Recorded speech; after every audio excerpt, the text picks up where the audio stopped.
بسم اللہ الرحمن الرحیم۔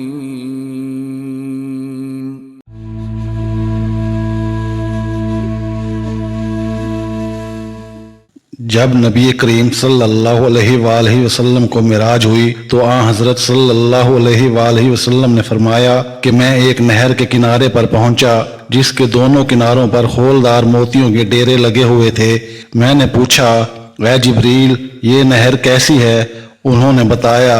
کہ یہ حوض کوثر ہے جو اللہ نے آپ کو دیا ہے۔ نبی کریم صلی اللہ علیہ وآلہ وسلم نے حضرت بلال رضی اللہ تعالی عنہ سے فجر کے وقت پوچھا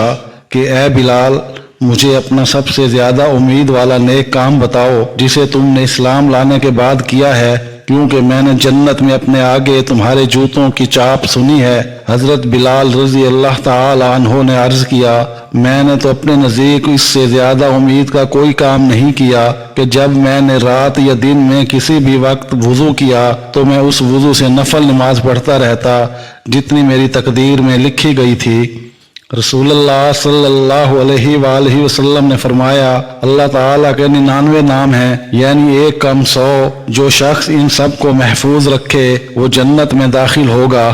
نبی کریم صلی اللہ علیہ وآلہ وسلم نے فرمایا، جب تم میں سے کوئی شخص کسی کام کا ارادہ کرے،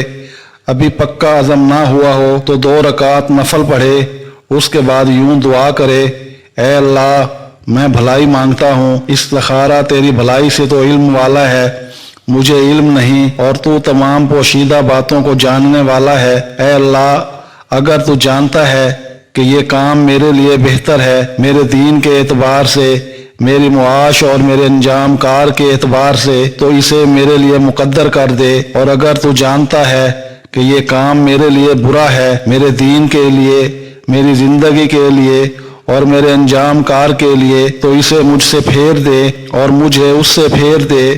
اور میرے لیے بھلائی مقدر کر دے جہاں کہیں بھی وہ ہو، اور پھر مجھے اس سے مطمئن کر دے۔ یہ دعا کرتے وقت اپنی ضرورت کا بیان کر دینا چاہیے۔